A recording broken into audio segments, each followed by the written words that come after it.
Hey everybody, it's John Barrowman here, and you are listening to Tomorrow's Legends with Martin the Flash, Harley Quinn, and X-Force 11. Now you all may know me as playing Malcolm Merlin, and here's a little something for you. Every warrior must learn the simple truth that pain is inevitable, suffering is optional. In 2016, a new TV show hit the digital airwaves and needed a podcast dedicated to chronicling its adventures. An elite team has been assembled for this task. Unfortunately, the world's listeners have not heard of this Wonder Twin duo.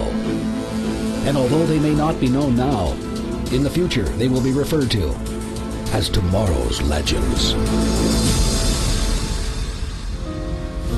Lately, I've been rung around, tossed and turned about. Could this be the end? Sounds like she knows the words. To my genuine surprise, I've met the gaze of those blue eyes. Doll face, are you pretend? And now, here are your hosts, the Scarlet Speedster himself, the Flash, the Maid of Mischief Harley Quinn, and the Blue Beacon of Hope, X-Force 11. Hello, Legendaires. Happy 101st episode of Legends. Today we start a new era, or are we stuck in an era circa 1925? I don't know about that. We are here, and I am the Flash. I'm Harley Quinn. And I'm X-Force 11. Hello, Legends. Well, hello, Miss Songbird Gideon. You... Man, you've got a wonderful voice. Is this just natural? Does this just come to you, or did you go take training? Yes, Captain. No, she's not going to tell us. I guess she answered yes to both questions. Well, you are just amazing. Mm-hmm. So, let's get into some news. We got a bit of news because some stuff is starting to come out. We interrupt this podcast for a special report. What you got lined up this time, X-Force? Yes, we had a press release today, and thanks to Abby for putting it in the group. So Superman and Lois Season 2 will start on Tuesday, January 11th at 8 p.m. So they're moving. Whoa. Yep, they're moving up an hour, and they're going to be followed by the new DC show Naomi, and so they're going to have that block. And Legends will return from its hiatus on Wednesday, January 12th at 8 p.m. for episodes 8 through 13. So the first half of the season will finish up with episode 7, and that will either be on the 24th of this month or December 1st. We'll know, I think, next week when the CW releases their schedule. But so we're going to finish up with episode 7. We'll take a break, and then we'll come back in January for Legends. So we'll have about 5 weeks of 2 podcasts again. So we'll be back in your ears twice for about 5 weeks there in January and February. And if you're listening to me on The Mandalore, it'll be 3 times because Book of Boba Fett also begins at the end of December, and that will be going on for 8 weeks or however many episodes. So, Oh, dear. Yeah, I still haven't found out how many episodes Superman and Lois is for this season. I haven't found that out, but as soon as I do, I'll let everybody know. Okay. This is interesting, though, because I had no idea Superman and Lois was even filming, and they're already going to come out with an episode on January 11th. There's been nothing about behind the scenes or what's going on set. They haven't let anything out. I'm shocked. They just started, I think, the end of September, like the 24th or something like that. So they're a little ways in, but not too far along. Crazy. Well, that's cool. And then I didn't realize we were getting much of a hiatus for Legends, so it's cool. So we're going to have about 5 weeks off, and then 5 weeks of 2 shows at a time, and then it should be just Superman from there on out, unless Stargirl shows up as well in the spring. They didn't give a release date on that, so I'm still thinking it's going to be the end of the towards the end of spring, beginning of summer. So crazy. Harley, how do you think you're going to handle that? Because I know you don't want to miss Superman and Lois. I don't. Ask me on January 10th, and I'll have a better answer. So you're going to be treating the hubby to some wine and steak or something, right? something, yeah, for sure. He's may not be. It's 2 hours. 2 hours of your night. Well, maybe more like 3. She should be sleeping better by then. She's still real young right now, and that's why it's hard. Yeah, exactly. So awesome stuff. Cool that it's coming out. We're getting into it. We're gonna have a good Christmas break, so that's all right. Nobody will be podcasting over Christmas, so that's cool. Yeah. All right, let's get into this. Ratings for, what was this one called? Speakeasy Does It. So I gave this one 9 Hoovernator 2 Judgment Days. I'm really digging this season, and it's making me so happy. We are getting more grounded story, cool uses of the powers, and avenging things gone wrong in the past. So I'm just digging it. They've done so well so far. Just hoping they keep it up for the rest of the season, but I'm just absolutely loving it. Yes. Yeah, I am too. This is odd. I'm going to be the highest rated one here, but I gave this 9.5 Lurks of London. Wow, not much less than our premiere. No. Or our 100th episode. No, and I gave that one perfect 10. So I would say that one was definitely still better than this one, but I think Legends has really found their groove with the more serialized storytelling this season, and I am really, really enjoying what they're doing with it. I mean, we've got Gideon and Spooner and Astra that continue to be a good team, so I've actually really loved their storyline this week. And I must say, a Zari party sure does look like a good time. And of course, I'm super excited to see Zari 1.0 back with the team next week, although this week I think was my favorite Zari 2.0 story that we've had all the whole time we've had her character. It was fantastic. So 9.5 for me. Nice stuff. Hey, I'm just looking at our notes. Have you guys noticed a transition in our ratings? Jeff always is nice and short and sweet, and then Harley starts to open it up a little bit, and then I got this big blah, like this big paragraph. Yes, you do tend to go on a bit. I like to get my thoughts out all at once. Sorry. I'm with you guys. I give it an 8 Zari parties. Now, anytime we transition to OG Zari, I'm a happy Flash. Even though she came in at the end, it just ends an already pretty decent episode with a nice touch. And that also just showcases how quick Tala Ash can change between the character nuances. Now, I'm with you guys about this season in that it's actually just becoming a fun show again. Having our team forced to be grounded and not be bailed out with ridiculous plot device tech or time travel easy escapes, and making our team stay in one time period has somehow leveled the show out again and brought it back down to earth. Yep. Now, sure, it's a time travel show and we aren't getting any of that, so in essence, that kind of sucks. And sure, using 1925 as the backdrop where it's pretty old-fashioned with no technology at all makes it way easier on the budget and an easy excuse to not have to use much CGI.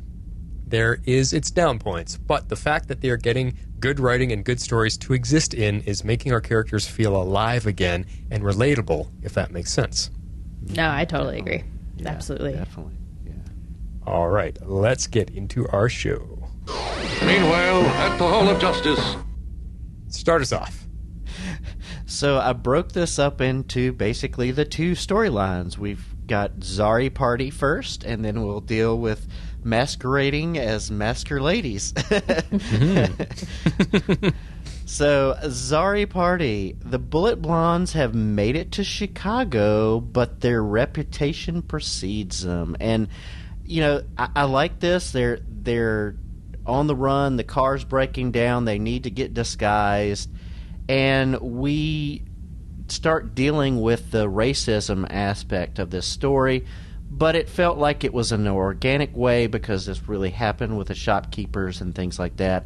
And so I like the way that they dealt with it in a more organic way than, say, some of the preachiness of other shows. So I liked how we kind of get the start of it here. Yes, I'm right there with you because I feel like they've kind of shied away from this in the past because we do have such a diverse cast. And I think when we've visited other time periods where like racism and sexism and other things should have been rampant, they haven't delved into it as much. So, I mean, except for, I mean, there's been some of the more obvious episodes, like Jax's episode for sure, with all the slaves and being on that plantation. That immediately comes to mind. That was a very intentional storyline, and it was incredibly well done. But I like that now that they're stuck in the 1920s, that even though slavery has been abolished by this time, the racism toward pretty much anyone who's not white is very much alive and well. And that was very true to history. And I like how they're doing that because it's a reminder that while things have improved today and from their characters like modern sense and like modern sensibilities, but I feel like we as an audience still need to remember where we came from and kind of learn from the past. And they kind of like do as well, you know, they have like their modern sensibilities. And I think it makes it that much harder for them to be stuck in a time period where this is okay and it's okay to treat people this way. And so I think it's makes for more compelling storylines, more things for our characters to have to deal with, and it kind of opens them up a little bit. Yeah, I agree with both of you. It's showing our characters a past that they maybe only knew of in history books, but to actually be living it and witnessing it in person is giving them this conundrum of, you know, they don't like it and they have to struggle with the decision of, do I interfere or do I just let it play out? Because and we talked about this a lot last week too, but if you think about it, our legends as superheroes, if they really wanted to change the world, they could go back in time and stop slavery and stop racism and inject all of these modern ways of thinking. And from that point in history, the world could advance a lot farther, a lot faster along fixing these issues instead of waiting until, you know, the 80s and the 90s or whatever for things to finally start becoming a little bit better. But they don't, because I mean, obviously that that doesn't jive with the real world today. But it's interesting that there's that option there, and our characters still have to struggle through that, and it allows the actors to get to play with that, and each one is dealing with it differently. And I agree with you both that I like how our show is doing. It's not slamming it down our throats. It's not showing, like, you know, here's our political agenda, bam, and deal with it. And this is what we think, and you should think this way too. They're not. It's just very organically part of the storytelling and part of what our characters have to go through. And, you know, this episode, it was Astra that had an issue because she doesn't like how women are being treated. Yes, she does kind of step in to make a change, and we'll talk about that, I'm sure. But yes, it was still done well in a way, because she wanted to help a fellow lady, not change the course of history. She just wanted to help one lady that she became friends with, and, you know, help her have hopefully a bit better life. So I just really enjoyed how they took it on this time and didn't, you know, blind us with it, and which, like you said, X-Force, because that is driving me crazy in other shows, and our show isn't doing that. So way to go. Yeah, and it was really cool how they mirrored both storylines dealing with, you know, racism in different ways. You know, I like that we get Nate kind of giving us the information about how the mob set up speakeasies and things like that, but they, you know, kept them segregated, and that's what made Eddie's place feel like a real oasis. Is, you know, you had all of these people because of who Eddie was and how he's welcoming things in. So I really like that. Yeah, well, and a point I wanted to say too earlier is when you're saying how nobody of any type of color is being treated equally back then, I find it funny because I think Zari could pass off as being white. I don't know how people are instantly recognizing her that she's not, the way that the store owner treated her. So it kind of surprised me, because I think she could probably get away with it, whereas Astra and Spooner definitely not, and Jax way back when definitely not. So I find that a little bit easy that people are Bayrod, yes, looks a lot more like he's from another country, but Zari I think could pass off pretty well, but she doesn't. And that just shows you how far we have come, because, you know, they could readily see that. They were looking, we talked about it with the train episode, that they were looking for anybody that was different and things like that. And so they were hyper aware of that. And while we have, we're not even thinking about it. And so it just brings awareness to it. Yeah, well, especially because in this time, like, a mark of high society was pale white skin, because if you were tanned, it meant you worked in the fields and that you were lower class. So anybody who's not super pale white, because they clearly spend their times indoors due to a privileged lifestyle and wealth and money, like, it's definitely a status symbol in that time. Yeah, that's an excellent point to throw in that I wouldn't have known. Yeah, so even though she's lighter skinned, especially, for a woman of color who's, she's, I mean, she's not African American, but still, I mean, she's darker skinned, than like we are. So, I think we can look at her and be like, oh, I could see her just, maybe she's a bit tan, she's a bit whatever, but not in that time period at all. Mm-hmm. Yeah, very true. Now, your point about, the history and stuff here with the mob splitting up the bars, that's something I didn't know, but I didn't know that they had, for the non-privileged people, they had their own bar setups and everything. But it makes sense. That's part of history. Where else are they going to go? They're not fully accepted yet, but they're allowed to be part of, the town, the city, be citizens now. So people just aren't willing to accept it yet, and they're still treating them bad. It makes me think of, times you hear back with racism and slavery, the black people weren't allowed to drink out of the same water fountain. So they had their own water fountain, and it was often just a hose sticking out of the wall and not an actual nice fountain. And that's what this kind of reminds me of. It's the exact same thing, but modernized. Like, no, you're not allowed in our bars. Go have your own bar. Here, it's in a back alley. It's in a dive. That's all you get. Mm-hmm. Yeah, exactly. Yeah. So I've got a question here or a thought here.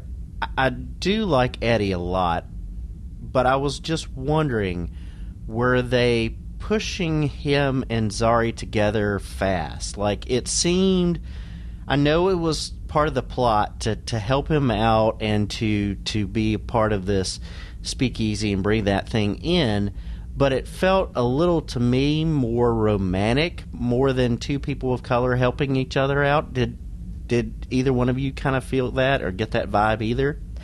I definitely got the romantic angle vibe.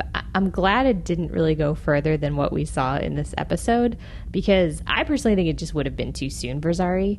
I don't want her to, like, moon over John, right? Like, I don't need every week her to be like, oh, poor me, whatever. But I don't want her to jump into another relationship either. So I thought that was pretty good. So I was glad they didn't do it, but I definitely got that vibe. I liked his character a lot, though. I was like, I want to see him again, just not with Zari. Too soon. Yeah, it was weird, because there was that weird kind of uncomfortableness of, it seems like there's an attraction there. Yeah. But for me, it kind of transitioned, like it seemed like they were pushing it, but Eddie didn't seem like he was making a step forward or an advance on her at all. It like, you could feel the vibe there, but he wasn't doing or saying anything that pushed the issue. So it did start to dissipate after a while. And then, at the end of the episode, when he's counting his money and they're sitting on the couch and he's like, man, thanks for helping me out, she just rests her head on his shoulder, and I was like, yep, that's more like it. That is a friendship they developed, and they were able to connect and relate over a common issue, and now they're good friends. So whether we're going to see Eddie or not anymore, I'm with you guys. I really liked him. He was a good character, a good actor. He really played a nice role in the storyline, because it was pretty much focused around him and his bar. Yeah. I hope we see him again. I mean, they are stuck in this time period, but they also got on a train and left, so that he might be a one and done. Yeah. Yeah. Yeah, we'll see. We'll see. Yeah. And so this was really cool that the legends, come in and kind of help him with his bar and, providing the booze he needs and the jazz too. But, I really, this was something I didn't think about seeing it coming because I didn't know about the mob ties particularly. But then here comes the mob. They're not going to be happy that he's been successful and that he's not using their supplied liquor. Exactly. I thought it was so funny that like Sarah's like, oh, we need to explore other enterprise bootlegging with the magical whiskey fridge. It cracked me up. But kind of going back to Zari for a second, I loved like the scene when they're like back out in the alley after they kind of discover what's happened to Eddie. I loved her passion, and I loved her point that they don't always need to leave the timeline worse than they found it. But at the same time, when they're changing things for the better, no matter how small they are, with like helping out Eddie, even though I guess it's kind of a catch-22 because he's in that predicament because of them. So by them helping him out, is that in itself the fix, or are they going to have to go back and like fix the timeline? Like, have they, were they able to fix it by helping him out because it was as if they were never there to destroy his business in the first place? Or is this another one of Ava's IOUs that may or may not get paid back? Yeah, good question. Yeah, it creates a funny situation there. Now, that your point about them helping them out with the booze, it's funny because they've got a magical fridge that keeps replenishing whiskey, but at the same time, I laugh because it's like that bar is a one-trick pony. All they serve is the same kind of whiskey to everybody. That's it. That's their only drink they have. So what do they do for the customers that don't want that or don't like that? So that was kind of funny, but I like... Yeah. That's all there was. Yeah.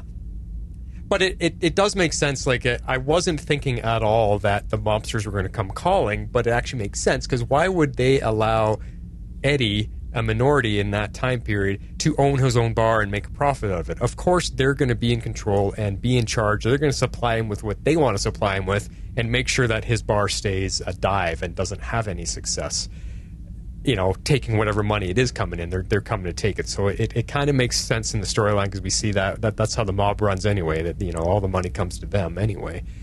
So that was kind of cool, just for reality of the thing. But yeah, and I do agree with you too about Talash, Zari wanting to help out and really, really stepping it up. But what kind of bugged me about our team is everybody was against it at the beginning. Like even Sarah, even Ava, they're both like, ugh.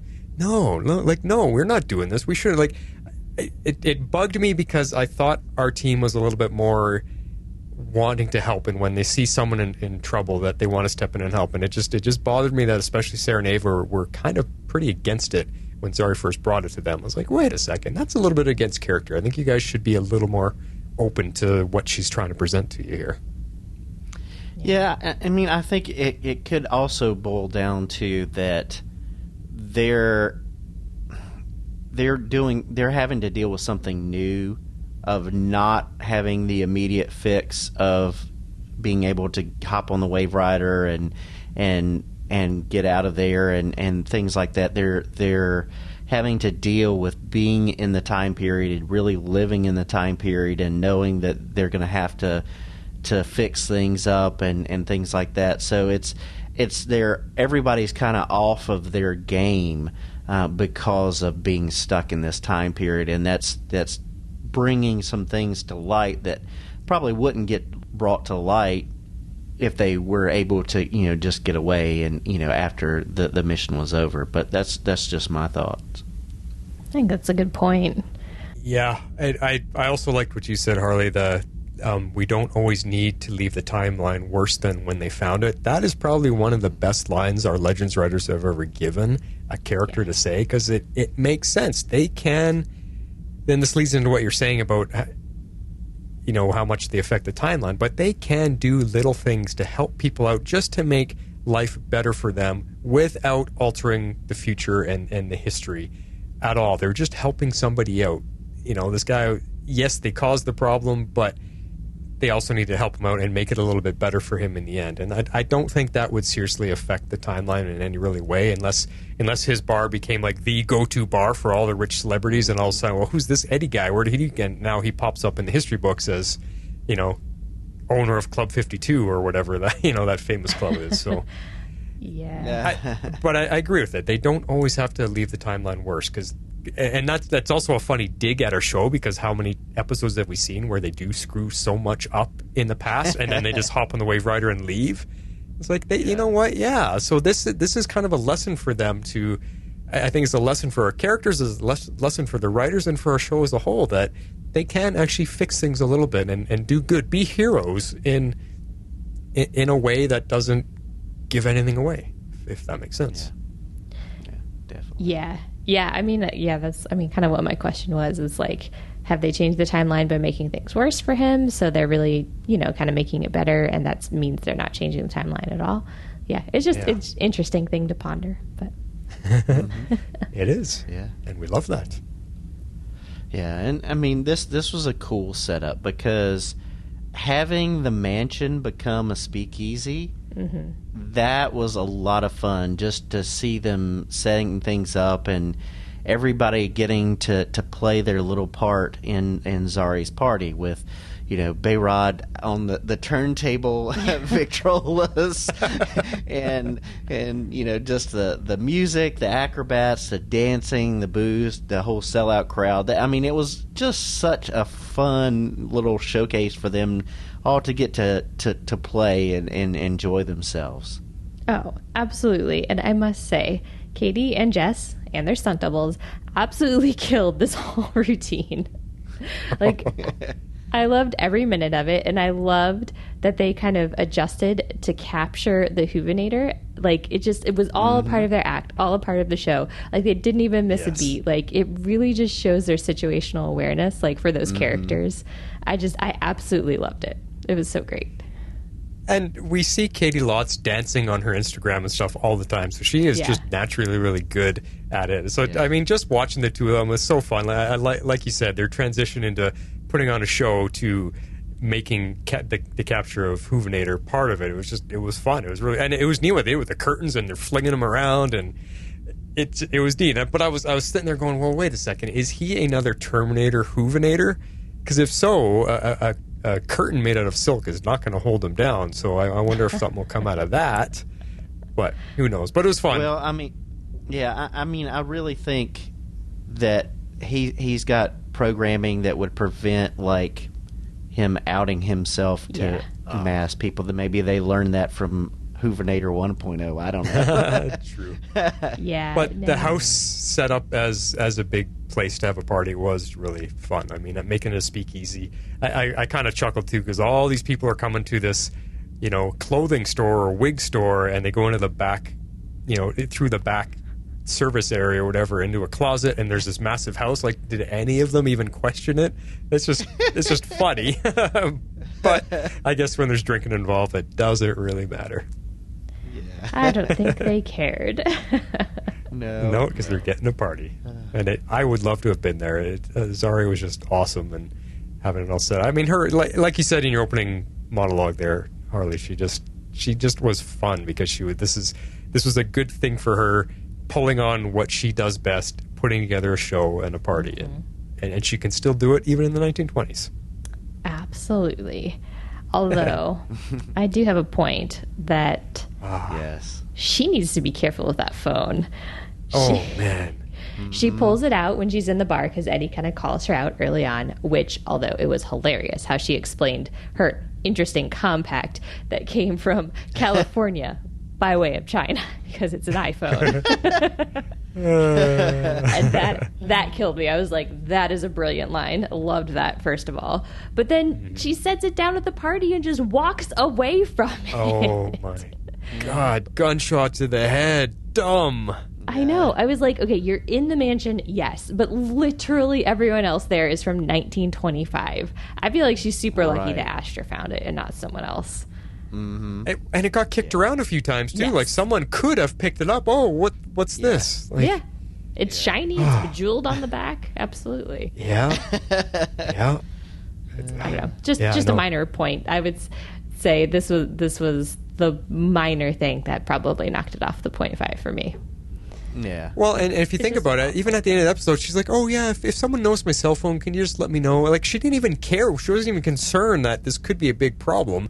And now she doesn't even have it at all. because Astra's got it, and they're separated still. And how is she charging that thing? If they can't charge the time couriers, how is she charging that cell phone?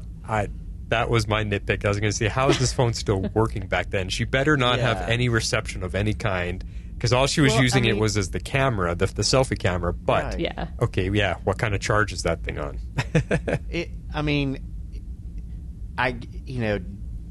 She's at the house. They've got electricity at the house, but does she have a charger?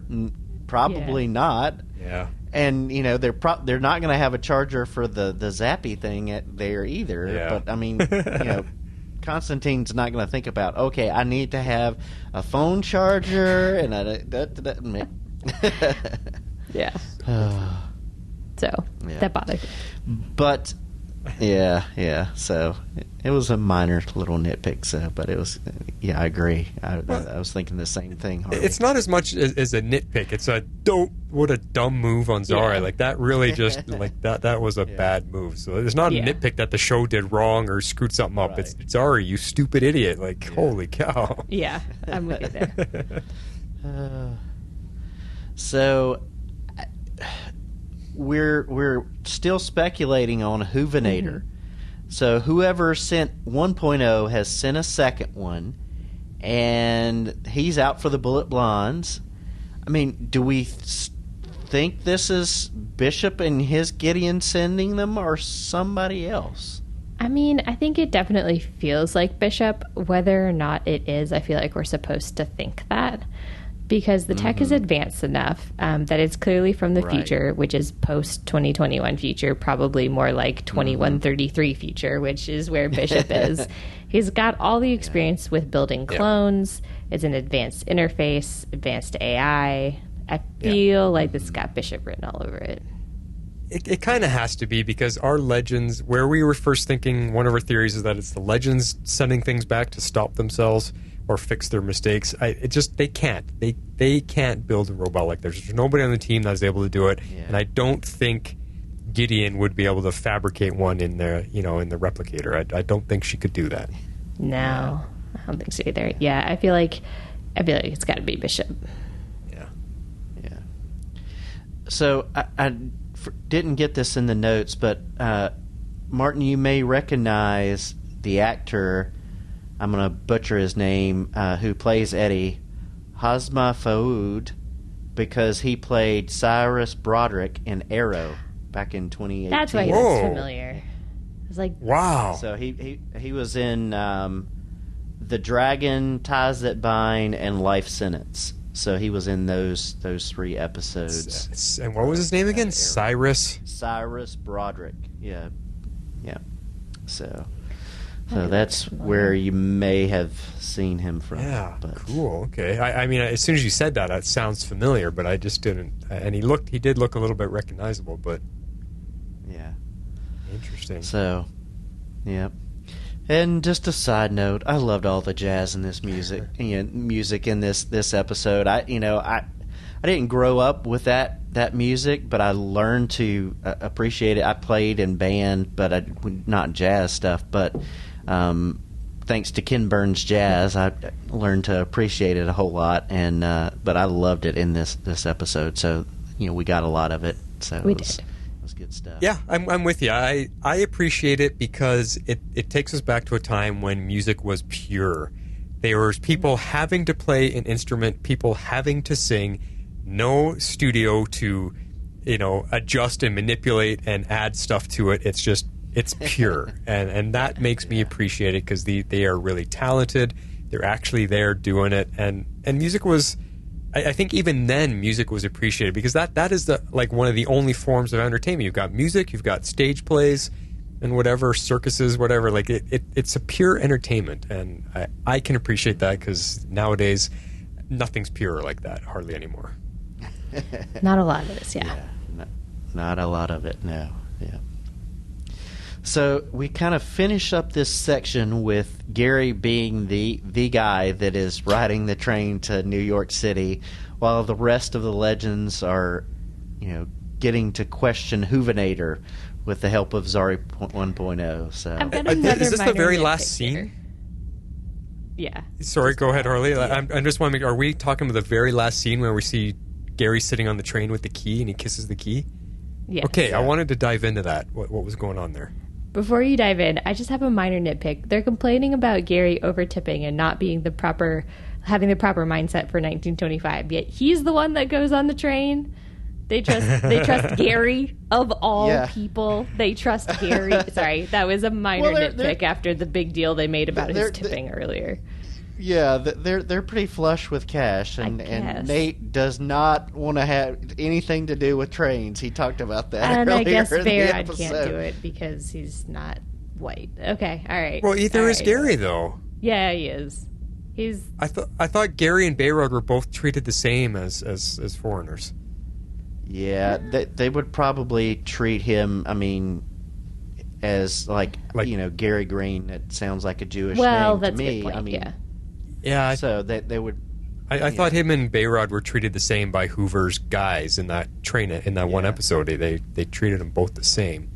Yeah, True. Hoover's friend. Yeah, But so. what did I miss? Because I was going to just agree to you, Harley. I was going to say, why isn't it Nate? Nate is the one that should be on the train.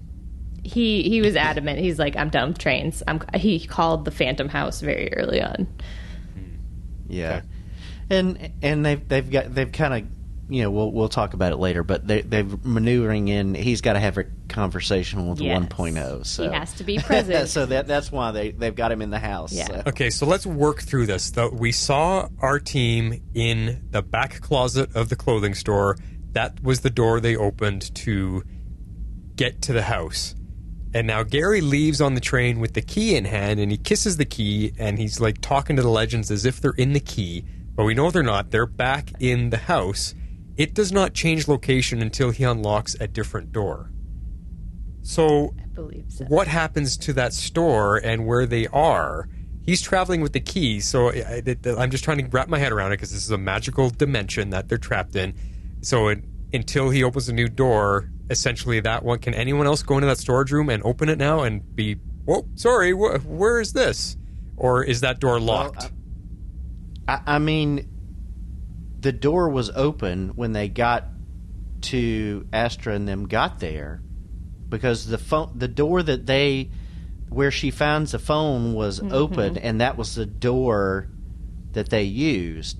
That other door behind it was the door to the back alley that the legends got out of. Okay. So my thinking is this: is you can like put the key in and turn it again, and it like deactivates it. So that's my thought. We haven't seen that on screen, though. So where do they I go don't then? think. Are they just in this dimension? Like the whole house is? Yeah, they're in a pocket dimension. They're so, in hell. Yeah, so they make a doorway, or they use to go into the pocket dimension, and so I think it stays active as long as the door is open, and they haven't used the key on another door. So like they put the key in, they open the door, they go through, and then they shut the door, and by shutting the door, that sort of like closes the gateway. But if they go back out, it opens back out into that shop. But if anyone were to peek into that back room, they would just see the back room because the door is shut. But I think what Nate and Gary did is they had it ajar to get people in and out. Yeah. Was it? Because if you I think so. Yeah, and if you remember back when they were at Spooner's mom's house, they actually the agents looked in the door of the closet that they had gone into, used it, and there was nothing there but a closet. So as long as when that door is shut, it returns to normal. Yeah. Now, like if say one of them were to come out, they would be still in that wig shop. But if one of them comes out and shuts the door, then they're stuck. And if they leave it open, I think if Gary were to like open a doorway somewhere else, they would also be stuck. So basically, they're stuck in a pocket dimension until Gary comes back, because they don't know where Gary is or when he might be opening the portal, and they can't risk leaving the door open. So okay. So go back to the point though when Nate and Gary were letting people in, the door never got shut fully for the party? I don't. Because I thought it was. I thought he was opening and closing it constantly. He was opening and closing it, but I'm not sure if he was opening and... Well, I guess the question is, which door was enchanted? Was it the storeroom door or the door to the back alley? And yeah, it looked like Because the storeroom door. Because they could have been opening and shutting the storeroom door and left the back alley door wide open, which at that point was going straight into the house. Yeah, and they could have had the key on them too. Or in the door. true. I don't know. Interesting. We just don't know. Interesting. Okay. Yeah. Well, so, I mean, we tried to talk through it, but Speculation. now the next question is, it ends with us looking at Gary with the key in hand on the train. We know Gary is a bit of a klutz. So something is going to happen next episode. He's going to lose the key or fumble the key or something. I mean, it's Gary. Or are we going to trust him fully to just get to the next place? And what do you guys think? That's part of the reason it was not exact, like sort of a little bit of a nitpick. It's like, of all people, they trust Gary? Like, really? Yeah. Yeah. I feel like something's going to happen, but I don't know. Yeah. We'll just have to see. We might have a Gary-centric episode maybe where he loses the key and now he's got to go on this whole adventure on his own to somehow get it back. I don't know. I know you don't like to delve too much into like spoilers, but I'm pretty sure I know what's supposed to happen in episode 5, and I don't think it allows for Gary to have any errors. But Oh, Yeah. okay. All right. Jeff kind of knows what I mean, they just left us with it like that, so I thought, uh-oh. I agree with you. I had the exact same thought. I'm like, really? Gary of all people? All right, we'll go with it. Yep. It's a lot of trust they just put in him. Yeah. Yeah, definitely. All right. So the next section is masquerading as the Masquerades? Yeah, how were they pronouncing that? I think it was Masquerades. Masquerades. Yeah. Yeah. So there was no L in No, there. but Sorry. that would have been a better name, the Masker Ladies. They should have gone with that. Masquerades. Yeah. That's a bit of a tongue twister, both of them. But that could have been a copyrighted something, so they had to do something different. I don't That's know. true. I didn't exactly Google it, but Yeah. Maybe. So, okay, our Texas trio have snuck on a train to Chicago, and you look out the window and you see mountains, and so I'm like, they're trucking right along. If they're like, they get into Chicago basically like a day or a couple hours after our legends get there. So I'm like, they have been making good time. yeah, I don't think they were too far behind them, personally.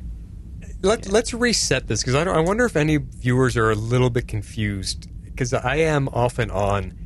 The team is split in two. They're racing to New York City to get, like, Astra, Spooner and Gideon are racing to get there first to see the scientist. Why is the rest of the team on their way there? To invent time travel. So they're both on. So, but why did they get split? Why I'm forgetting something. Why are they split? Where we've got two teams. Why are they racing now? Because the Texas group know that if they don't get there to New York and the scientist first, that the legends are going to die 'Cause they have because of Gideon. what Gideon has told them. The main group are trying to get there because they know he's the key to time travel. Yeah. They originally So- left Spooner and Astra behind because Astra couldn't travel and Spooner wanted to spend more time with Right. her mom. Then once they accidentally resurrected Gideon, they figured out that the legends were in danger, and so now they're racing to beat them to New York. So okay, that's what I was missing. Why was it they were behind? Now you just filled me in. So that's why they stayed behind, and now they're having to play catch up and get there ahead of them. Yeah. Okay, Yep. crazy. Yeah, and what is going to kill them if they get there first? If the team gets there first, the whole time paradox kind of stuff. Undetermined. Undetermined. Unclear. Okay. Yes. I think we're going to find out soon, though. Yeah. Well, next episode should be Matt Ryan's return as his new character. That is correct. That's why I don't think Gary can have any blunders. Cool. All right, let's go on. So, I had a blast with Gideon this episode because she just can't control her mouth, and she's jeopardizing history by sharing all this knowledge. Funny.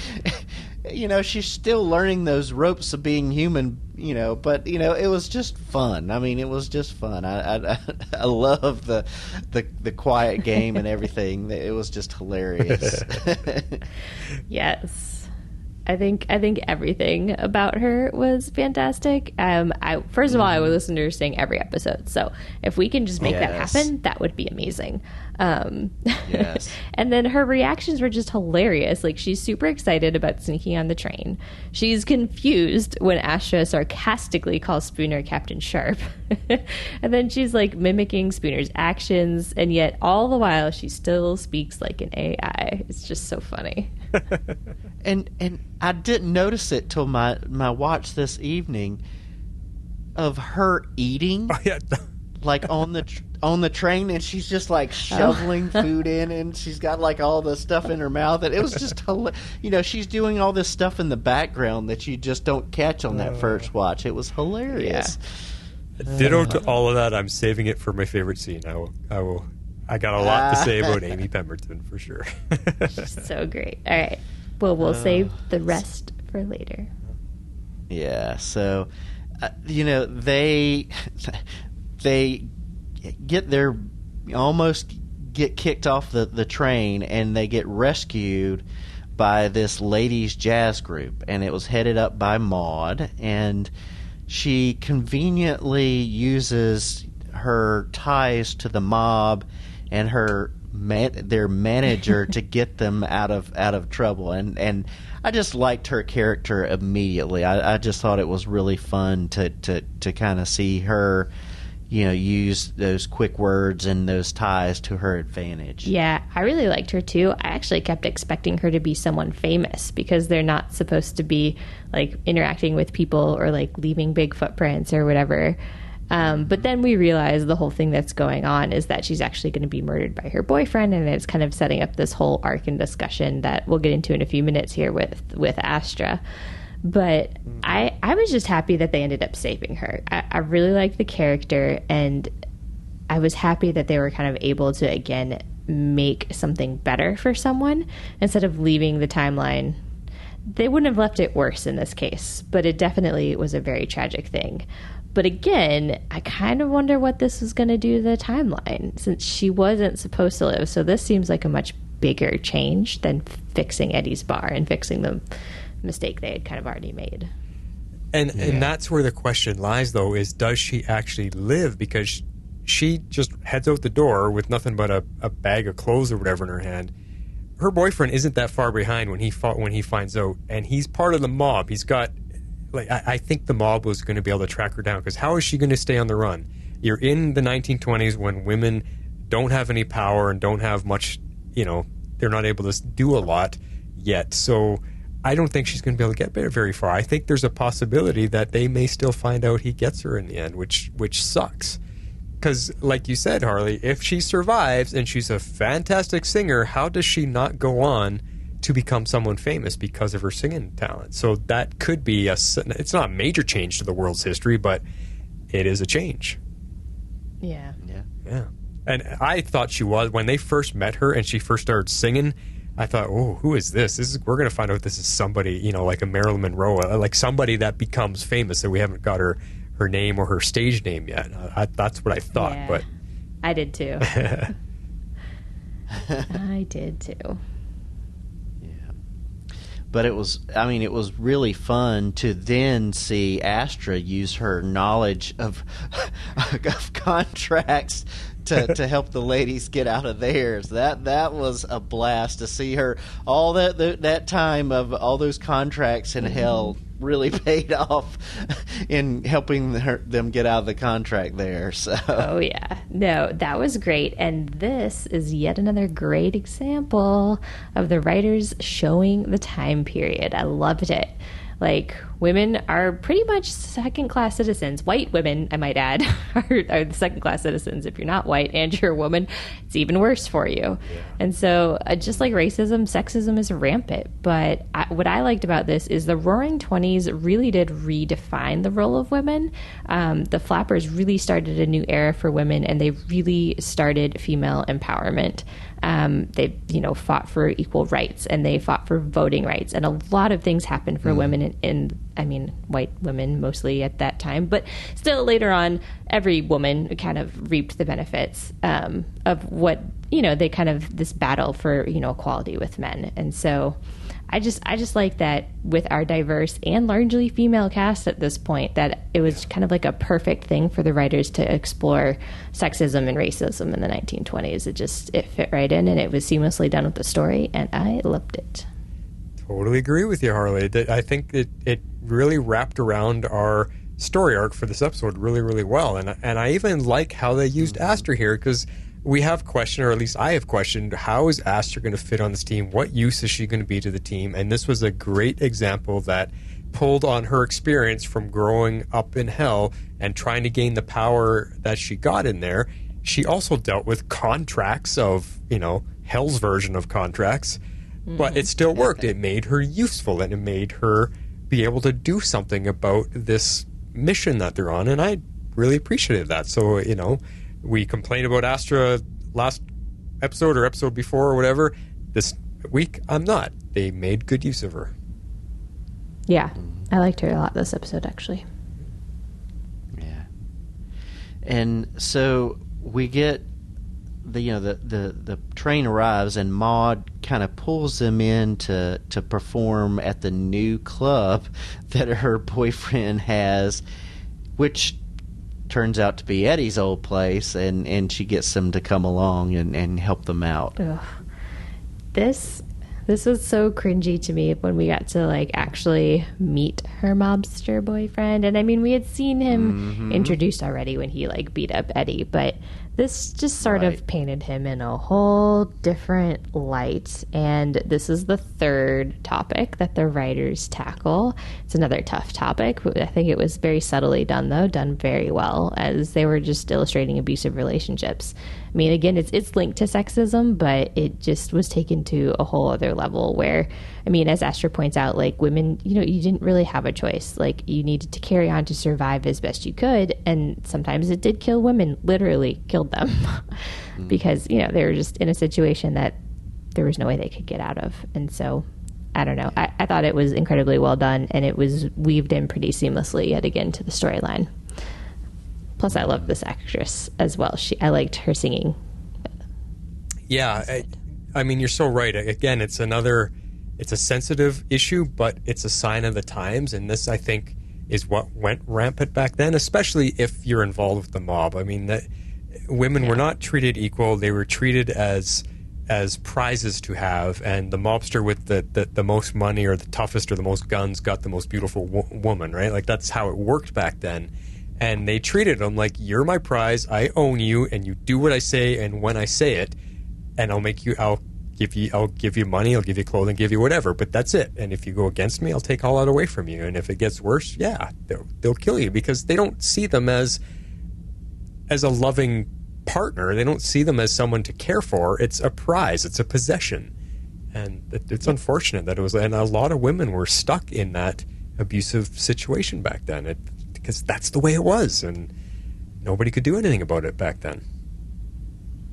Yeah, yeah, and he's just bad news. I mean, that character he made you feel like, okay, he's green, greasy, grimy type of, and how he reacts, and it just really, he played that part well, and so. We're talking a lot about feelings, and we've talked about Astra, but Spooner is getting feelings when Maud is thinking about her boyfriend. And we see her, basically empathizing, and I'm wondering if that's part of her power, and then later on we get to see her, pushing fears into his body. And we just don't have a defined power set for her yet. I mean, yeah, it's we talked about communication, but it's just not it. I don't know. It just doesn't seem fully defined yet. I don't think it is. I think they're kind of still playing with it because you're right. I mean, they definitely hint at her being able to like communicate with folks, but it's kind of to me almost like an empath and a telepath, like all mixed together. It's a little different. So I think they're still playing with it and trying to define it.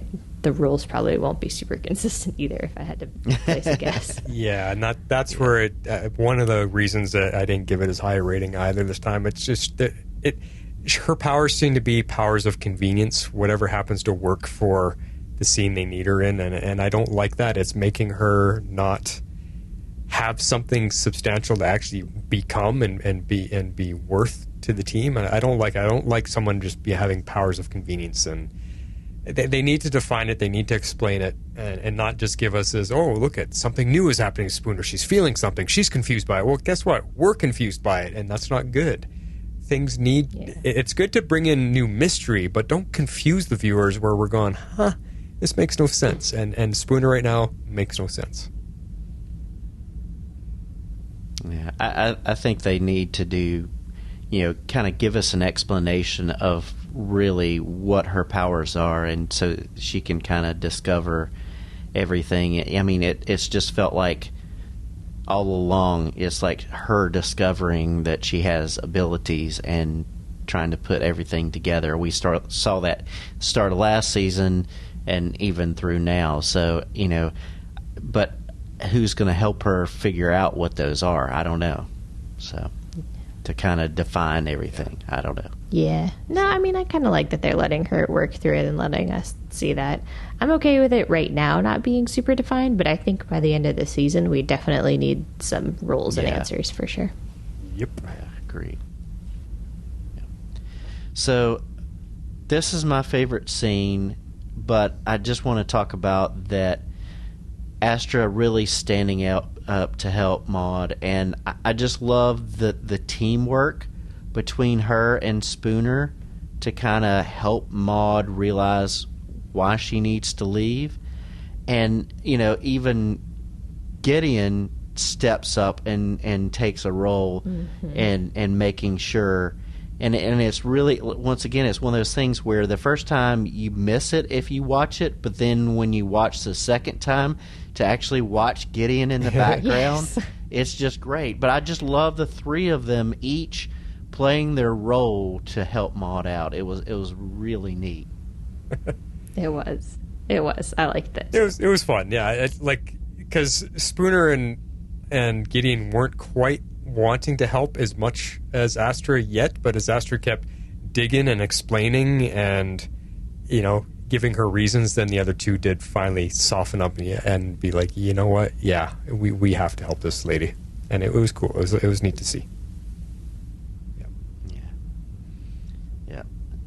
And so after the wonderful singing scene with Gideon, we have the ladies really laying down the law to Ross there, and that if he ever tries to do anything to Maude, that they'll send spiders on him and all that. That was really fun. I must say, I loved that actor's portrayal of that, like the physicality. Yeah. Oh, that was good. He did a really great job with that. He was a good mobster. He really was. I mean, he was scary. He was disgusting. He was, like creepy in that way. Like, oh God, like who would ever want to be with this guy romantically? That's what I mean by creepy and disgusting. But he did play that part well. He was a really good mob character. And this scene was funny. I wonder if Patty Spivot will bring it up or not.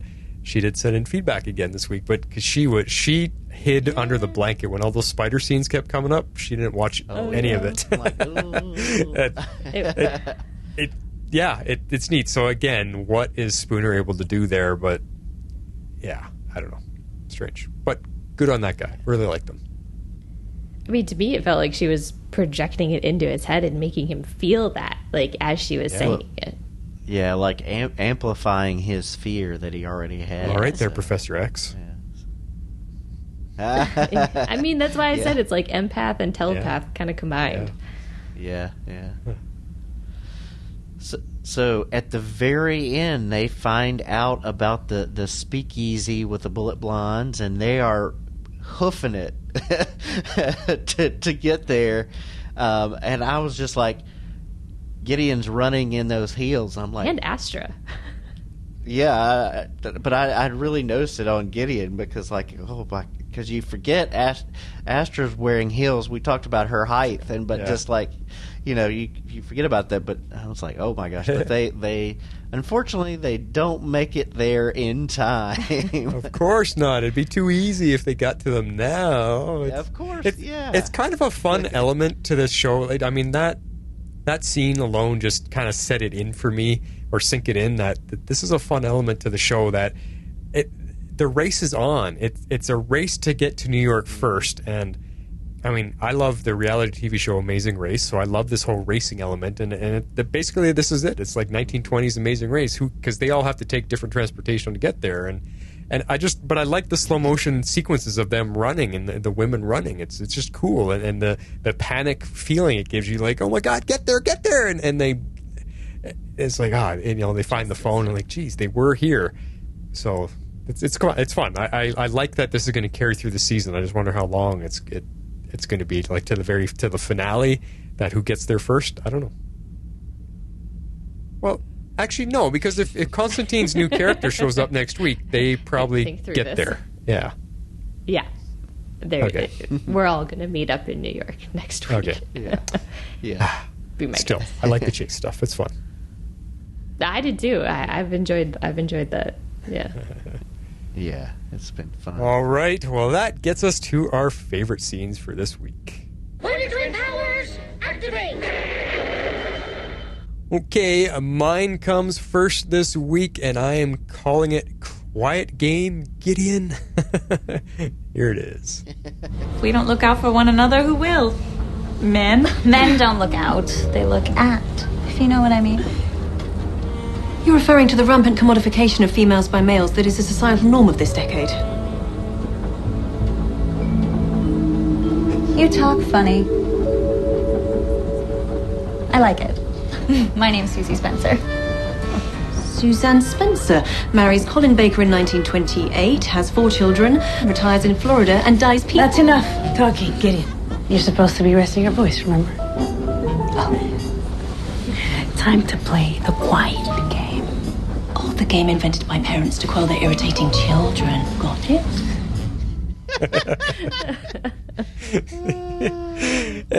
It is Amy Pemberton. She is just splitting my sides already. She is having such a blast playing the human version of herself, and I love her, and I love her not knowing when to keep it shut. And she is amazing. She is just hilarious. I love her. Yeah, they're having a lot of fun. The three of them playing off of each other. It looks. I mean, it's got to be a lot of fun of the three of them together. Yeah, the scenes have been great, and I love that Gideon is just doing what she would normally do on the Waverider. She's filling in all the details, and it's like, no, not out in the real world. You can't do that. People are going to think you're a witch. Seriously. All right, who's next? I'm up next. So I called this one Astra Takes a Stand. So let's take a listen. Maud's boyfriend. I know him. Ross Patoni. I met him in hell. He talked about my getaway stick, so I covered him in his worst fear. 1,000 tiny spiders. That man is a monster. We have to help her. Astra, if we try to rescue every woman in a bad relationship from here to New York, we'll never get a mile out of Chicago. Maud chose this. This is her life. She said so. Nobody chooses this. They find themselves in too deep and they have to grab onto whatever they can to keep from drowning. That is not a choice. That is survival, Spooner. You know, maybe she'll be okay. Gideon, what happens to Maud? Is this a test? I meant to be playing the quiet game. Forget the quiet game. Will she be okay? The body of Maud Beaumont will be found floating in the Chicago River December 18th, 1925. Her death is ruled as a homicide, but no charges are formally brought.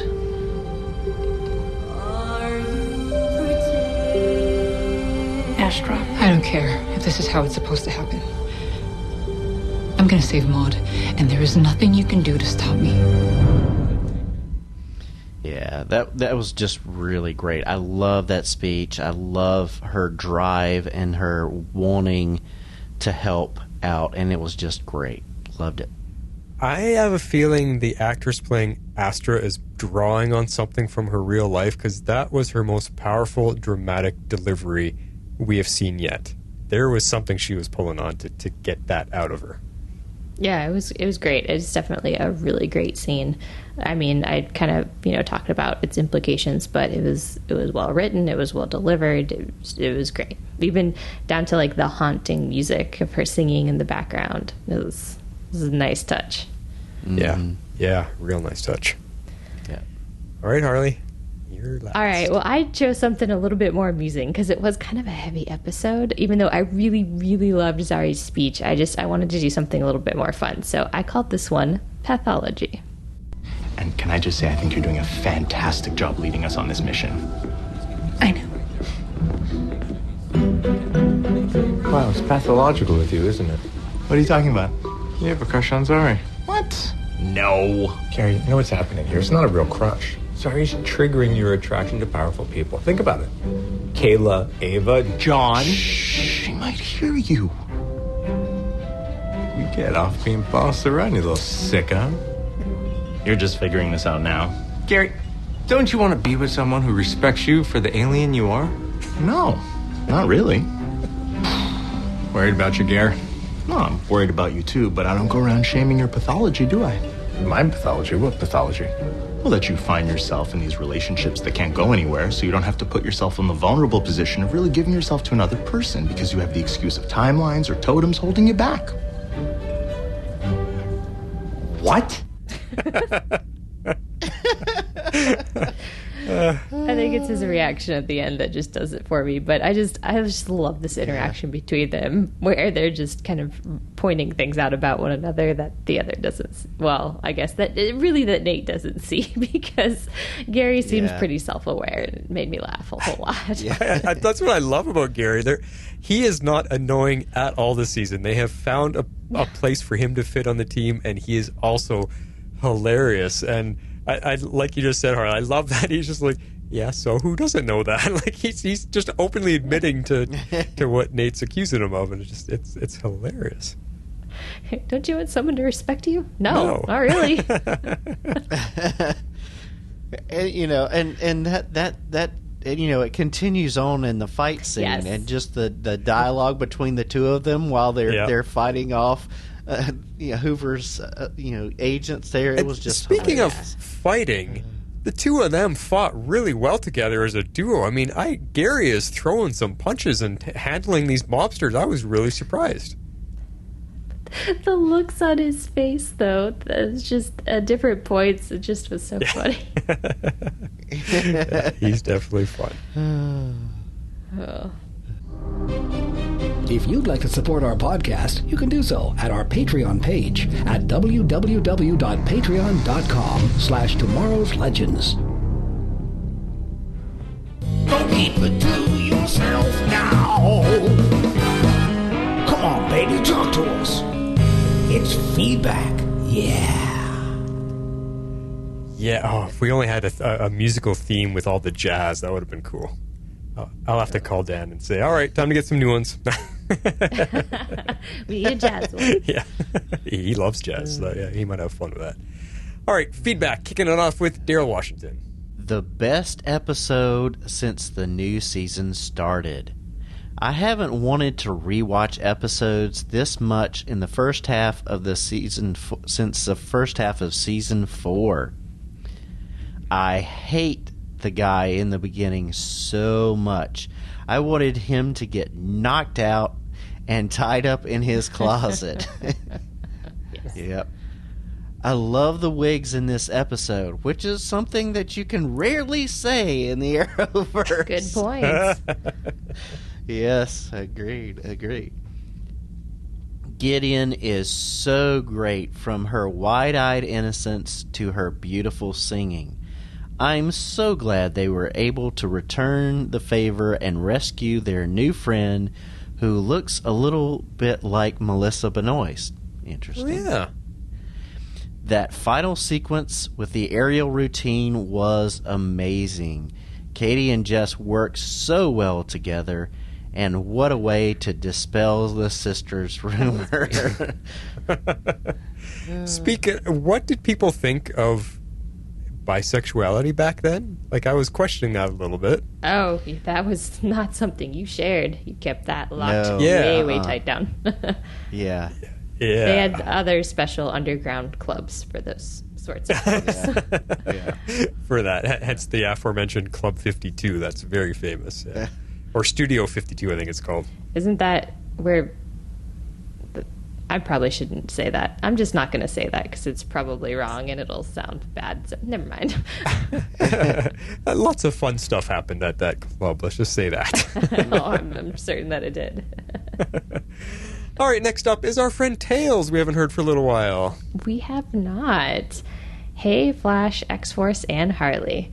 I never thought I would see the day that Flash gave an episode of Legends 10 out of 10, but here we are. And it was definitely well-deserved. Yeah, I never thought I'd see that day either. Come on. Never mind. We were all kind of down on last season, but yeah. This season is quickly becoming one of my favorites. Every episode is just getting better and better. Having Human Gideon on board has been perfect. She is such a great addition to the team, and the Bullet Blonde storyline is a lot of fun. Yes, it is. Mm-hmm. This episode continued with the great storylines. I enjoyed Astra, Spooner, and Gideon dealing with the whole masquerades problem, especially Astra in this episode. She is definitely becoming more likable. Yes. Her standing up for Maud shows her growth as a character. Zari Tarazi had a great opportunity to shine this episode. I love how she wouldn't take no for an answer when wanting to help Eddie, and that Sarah and Ava let her take the lead. The Avalance aerobatic dance scene was so much fun. Another thing that I've appreciated this season is getting to see Ava actually participate in the action sequences. It is easy to forget that she is a skilled fighter that is on par with Sarah. That's true. Since I don't think we have seen her much in hand-to-hand combat since season 3. That's actually, Good point. Yeah. The Nate and Gary storyline was probably the least interesting one, although I did appreciate him having a go at Nate after Nate picked on him for his preferences. They were the needed comic relief this episode, I felt. Yeah. With Gideon. Yeah, well, that's true. Yeah, Gideon was fantastic. I give this episode a 9.5. They're not sisters out of 10. Can't wait to hear your take on the episode, Tails. Good to hear from you again. Yeah. Glad you're still out there listening and part of the show. Next up, we got a trio of voicemails in. We're going to start it off with Patty Spivot. Hey, Flash, Harley, and X-Force 11. It is Patty Spivot calling in. Just finished watching Legends, and I was compelled to do my feedback immediately. I really thought this was one of the best episodes for me in ages. I loved this episode. It was kind of a different style as a whole. But I'm really enjoying the storyline with this Hooverbot, and I'm curious to see where they're going to go with it. And I'm really feeling like the team is coming together and bonding kind of as a new team. It didn't, for the first time, make me miss any of the other characters. I really enjoyed every single one of them in this episode as they, journeyed through it together. I really like the messages of sort of light and acceptance and all the good deeds, and I really like the little character Eddie. I don't know if we'll ever see him again, but I really liked how he fit in with the story and how Zari kind of vibed with him, and I don't know, the whole episode for me was just beautiful, just really well done. It just flowed nicely. It was natural. It just was a really feel-good one for me. The way they merged the two performances happening with Gideon's song playing over, and everything going on in the background. I just really thought that was super well done. The way they kind of flowed together with, like, Gary's in the middle of a fight, but he's still giving relationship advice. And, it was funny. It was really, I just loved it. And I do think that they were able to showcase all of the beautiful, talented actors in this show really, really well. Gideon was lights out. She was phenomenal. But, I liked, Bayrod's guitar playing and the girls dancing, the Bullet Blondes, just the whole thing was just really, really well done. And I just wanted to tell you that. So I will look forward to the podcast and probably talk to you guys soon. So we watched that late. It was close to midnight when we finished. So while I come into the office to start editing Stargirl, she's sneaking off somewhere in the house to record feedback. So that's kind of fun. I could tell she was trying to be quiet because it's late. So it was kind of funny. But that's cool. It's good to hear from her 2 weeks in a row. What a treat. Yep. Next up is Perry White. Hey, Flash, X-Force 11, Harley, and Baby Harley, maybe. It's your intrepid reporter friend Perry White here with feedback for Legends of Tomorrow's episode, Easy Does It. I loved this episode. I'm going to go ahead and get my rating out of the way. I'm going to give this episode 9.5 rutabaga passwords out of 10. I thought it was fantastically acted. I thought the transitions from scene to scene was done incredibly well. I love the story, and it just moved and flowed incredibly well. So I say all that, but let me go ahead and say this as well. While I love the episode, I still have some queries. I still have some questions. The first one is, why was the Hoovernator so easily subdued in this episode after he took out all of Capone's henchmen in the previous episode? I mean, he was shooting people and body slamming folks, obviously, as a robot. In this episode, he was basically subdued with some silk stockings and a rope to a chair. It just seems a little strange. The second question I have is, how does Zari 2.0 coordinate the totem shifts with Zari 1.0? Does she have any idea what Zari 1.0 might be doing at the time when she essentially switches places with her? How does she know that she's not on the toilet? Or how does she know that she's not in the middle of eating something? And beyond all that, I mean, let's just be real about it.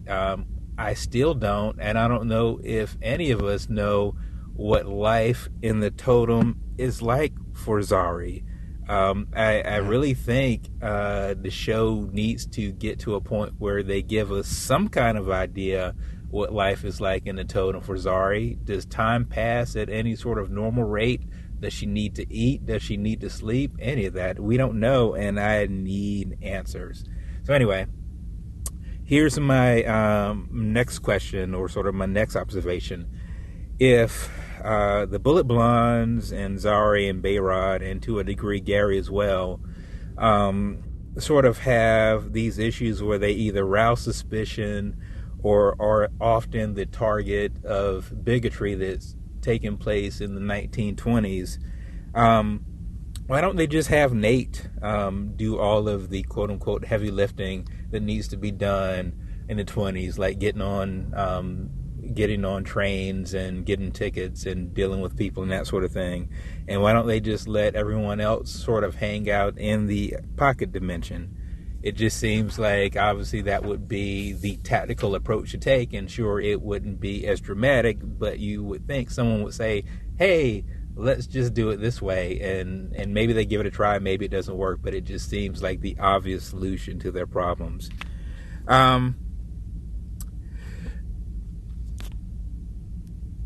The other thing I'm wondering is, we've seen so far this season that the bits of interactions that our team have had so far, I mean, obviously, other than killing Hoover, seem to have, at least as far as we know, have been sort of consequence-free. as it relates to the overall timeline. And I'm just wondering, like, even if they're not able to fix the things that they've done, like helping Maud and doing those sorts of things, and just whatever sort of like minor changes that they might have made to the timeline, I'm wondering, are they going to get to a point where they say, you know what, and I know we've sort of had this ongoing sort of situation where they've talked about, just like making minor ripples, no significant changes. But I'm just wondering, with the situation with Maud and some of the other decisions they made in this episode, like with Eddie, are they going to get to a point where they say, you know what, I think not only is it a situation where we're not causing significant problems by taking and making these decisions to help folks during this time period, I think they may take the approach of saying that this is something that we should be doing instead of something that they should be avoiding. I think that might be a philosophical change for the entire team, and I'm just wondering if they're going to address that. And my final question is this: Is there nothing that Amy Louise Pemberton cannot do? I mean, she sings, she acts, she does action scenes. She has dramatic chops. She handles comedy well. She's shown she can be romantic, both as a disembodied AI and as a flesh and blood character. Not only that, but as Gideon in the flesh, she generates a childlike wonder through her character that is mesmerizing. She's just freaking dynamic, and I must take every opportunity to note this when I can.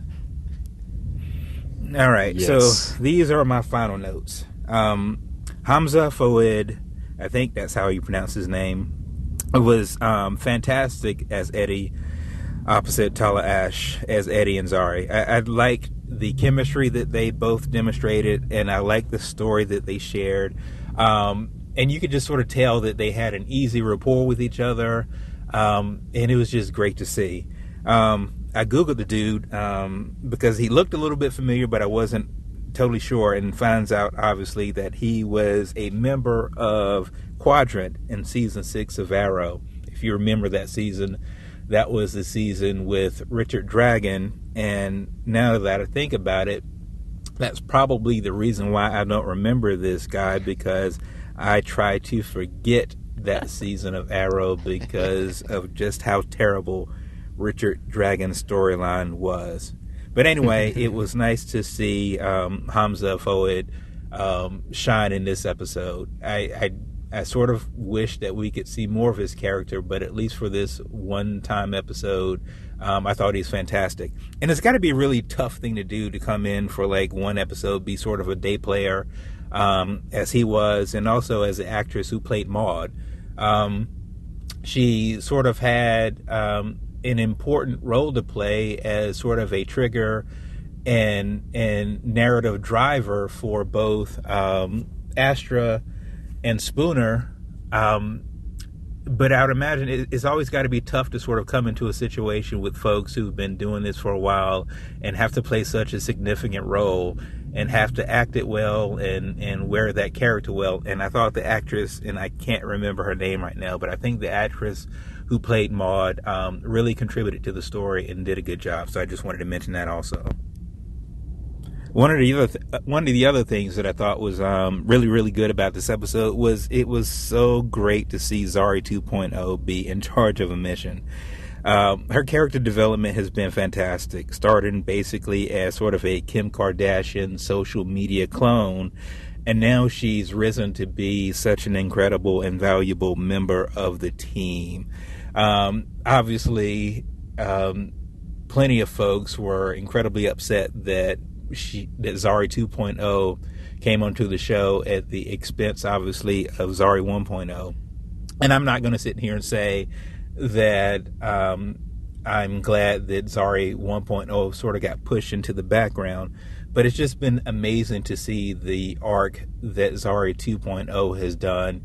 And I have to imagine, to some degree, I think Tala Ash in her quietest moments, would probably tell you that she's happy to have this role because it gave her an opportunity to do something a little bit different. And quite frankly, she still sort of gets to do a little bit of both with the way the show's worked out. So I think that they found a really good way to balance both these characters. And finally, no, I am not looking forward to the end of, I don't know what their ship name is. I don't know if it's Isis Steel. I don't know if it's Nazari. I don't know if it's Zate. But I am not looking forward to possibly seeing the end of their relationship. And basically, the only reason I'm saying that is because the end of their relationship could very well mean the end of seeing Zari 1.0. And that's just not something that I can live with. If nothing else, what I'm hoping that they can do is figure out a way to get Zari 1.0 out of the totem and perhaps put her into the pocket dimension.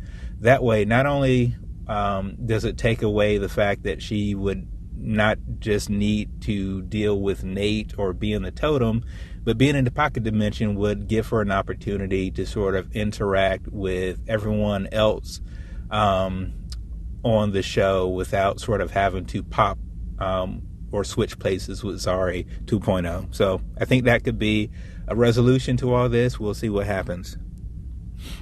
But certainly, speaking of Zari 2.0 and obviously having her come into the episode at the end, certainly means that next episode we'll get an opportunity to have her play a role in sort of dealing with the Hoovernator bot and helping the team solve the mystery of who is behind the machinations and the things that they've been dealing with, or the things that they're going to have to deal with in a villain perspective for the rest of the season. And I'm looking forward to having Tala Ash sort of play that and seeing where that goes. The last thing I want to say is this season so far has been so well written, it's been well acted, directed, and plotted. It just makes me wonder if the writers, directors, producers, and everyone can do things this well. It makes you wonder, how in the world, how in the hell have they given us such poor product in certain points in the last handful of seasons? I mean, if they can do things that are this great, it just makes you wonder how in the world they've fallen so short in some of the things that they've given us before. I hope the things that they've done this season so far sort of become the norm and not an aberration. And I am incredibly looking forward to it, and I just want our writers to keep it up. I am incredibly interested in what other folks have to say about this episode and the season so far. This is Perry White, stringing together another Pulitzer Prize winning entry and making another deadline. I'm out. Lots of good thoughts there, Perry. The one thing I want to pull out of that is your thoughts about Zari and the totem. Is that something we want to see, something we need to see inside the totem and what's going on? I mean, it's a good point. It's a good question. How does she live in there? How does she survive? Because the only time we've ever seen in the totem is kind of like a little living room when she went and visited herself. And it looks like the genie in the bottle from I Dream of Jeannie. It's just a little living room in there. So yeah, what is she doing in there? How much is it the Doctor Who phenomenon where the inside is way bigger than what we see on the outside? I'm curious. I am curious like you. I'd like to know about it. Do you guys have any guesses, theories, or do you even care? No, I'm kind of with you. I feel like it's like the I Dream of Jeannie kind of situation, and that it's just different on the inside. And I mean, as far as them like switching, I think it would be hilarious if she just like popped up in like different like sort of like doing awkward things, like she's reading a book or she has a donut in her mouth, or just like, I think that would be funny for them to play with. Yeah. Because she's not expecting. So does Zari let her know, hey, I'm going to pull you out, poop, poop, and does the tap on the totem, or is it completely random? I think she just does it. Yeah, and I wonder, like, she has some concept of what's going on in the outside world, because we learned that when she, split the totem last season. So she knows some of what's going on. So, but how much, and does time pass at the same rate? I don't know. I don't know. And here's my question. Anytime Zari or Behrad uses the totem for wind powers, does it get really windy in her little living room? or at least earthquakey or something? I hope not. Good stuff, Perry. Next up is Dreamweaver. Hello, Legendaires. Dreamweaver here with my feedback for Legends of Tomorrow, Season 7 and Episode 4, Speakeasy Does It. Just a side note, but I love their titles. So much better than just naming something chapter, insert number. Legends has been on a roll this season, and I am giving this 9 missed Rent references out of 10. Because if you've seen the musical Rent, you know that there's a gag in one of the songs about Maureen and Joanna, about them being sisters when they're really dating. And they kept referencing Ava and Sarah as such. If only they had one of them say, "Sisters, we're close." Well, the Legends are back in Chicago. At least Nate and Sarah are. They were last in Chicago in 1927, which is 2 years from when they are right now. And now they are just as notorious as Capone, who they ran into last time. It would have been fun to see a run-in or some form of reference to that. I'm loving all the jazz and just the feeling of everything. They've set the time period up so well, and that includes the issues that come with the time period. They handle the issues of racism and misogyny and classism so well here, and it was integrated into the main storyline very organically, and it also integrated different people's experiences into the story as well, and used that as plot points. It was honestly really nice. Not nice in the happy way, but nice in the I'm glad they addressed it this way, to see Eddie say that him getting beat up and losing his speakeasy was the Legends' fault, for them not thinking of the consequences that could come with them helping him, but just helping themselves. Granted, it was a clever idea, bootlegging the mansion's endless whiskey supply to gain their money back in exchange for a place to stay, out of sight, but of course, the mob is involved, and I like that it was entwined with both the Legends storylines. A big theme throughout all of Legends has been screwing up for the better, right? And helping others find their agency and helping others find a better life, even if they make some changes to history along the way. It's just what the Legends do. And I love that both stories here paralleled that. So Zari wanting to help Eddie get back on his feet because he's the first decent person they've met and because it was their fault this happened, and Astra wanting to help Maud is just in their nature, even if it changes the timeline. That's part of why we love them. I didn't notice this on the first watch, but Maud name drops Petoni on the train before he shows up. And I didn't put 2 and 2 together the first go-round when Eddie calls him Mr. Petoni when he shows up to beat him up. But it was really smart to have a character bridge the 2 stories and have him lose in both situations as well, because he was gross. He deserves those spiders. Yet I hate spiders too, so showing those flashes was not a fun thing to watch. But that was a new power for Spooner, sending images and feelings to other people. That's new. Her powers are growing, it seems, now that we know that they're more connected to just communication itself than alien directly. Astra was great in this episode. I'm really starting to like her. She's coming into her own and becoming more selfless. And an interesting connection that she's meeting someone she knew in hell here on Earth while they're still alive. Also, another side note, back in episode 2, when she was making the aside to Spooner about, ever hear the one about the black woman, the brown woman, and the computer that walked into a bar? Well, now we have, because that happened this episode. I absolutely loved watching Giddy in this episode as well. She was so enthralled by everything, by just being alive and experiencing everything for the first time. I loved it. Her walking out on the train with the shirt on her head with just a big smile, so charming. And she's going to have to get used to not just spouting out information about people in the timeline. And we heard it last week, but Amy Pemberton has a great voice, and we got another original song this episode. It was great. I love the way they cut that whole sequence together with the singing, with Ava and Sarah's performance, while at the same time they're trying to take down the second Hooverbot, Nate and Gary fighting. It all works so well together, and it was so much fun to watch. Eddie was a really neat guest character. Him and Zari worked really well, and they set up their connection early on in the episode and deeply for just it being one episode, with him respecting her religious reason not to drink and expressing how unique of an experience Behrad was having playing with the band. Honestly, I'd love to see him again if there's a chance later in the season. Or honestly, I could even see Zari 2.0 deciding to stick around with him if they happen to run into each other again. Even if she doesn't like the time period, he feels like someone worth staying for. From my recollection, the Legends never have gone to the future or their present time, I guess, to see someone they met at an earlier time. just older. We have seen an older Amaya and met an older Obsidian, but it could be interesting if they end up meeting an older Eddie, if they end up being able to time travel again. Or at least I think it would be a nice touch to see the repercussions of their help there, or the legacy that Eddie may have left. That would just be a really nice touch later in the season. Well, I really enjoyed this episode. I've been really enjoying this season so far. If they can keep this up, I'm going to be a very happy Dreamweaver. I might not even mind Bishop being involved. Alright, those are all my thoughts for now. Looking forward to next week, and also having Zari 1.0 back again. Until next time, your friend Dreamweaver. She always ends our feedback section, which is wonderful and fun points. Yeah, indeed.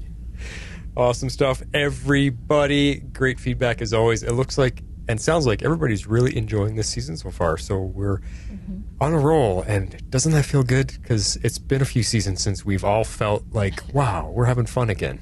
Yeah, it has. Yeah. Indeed. Awesome.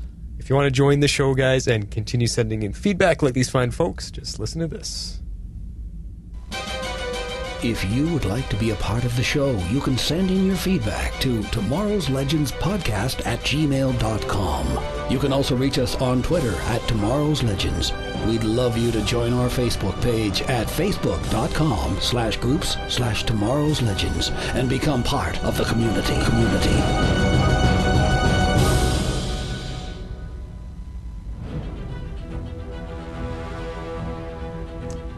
Well, that kind of wraps us for this week. We're down to one show for a little while until January. Yeah. Well, you guys are. I'm just back. Yeah. You're just back. Well, we're, OG all around. We're the OG podcast, back to our OG show for now. That is it. That's right. Good fun stuff. And just let anybody know who's a fan of the Mandalore podcast. We are recording this Sunday to fill you in on some Book of Boba Fett news and break down the trailer and talk about what we think might be coming. And and then Book of Boba Fett is coming late. Well, it's going to be the end of December, so you'll probably hear that pretty much into the new year when that gets started. So there you go. Cool. That is all I got, guys. If you guys have anything else, go ahead and say so. Otherwise, the Flash is signing off. No, this is Harley Quinn. I'm out. This is X-Force 11. So say we all.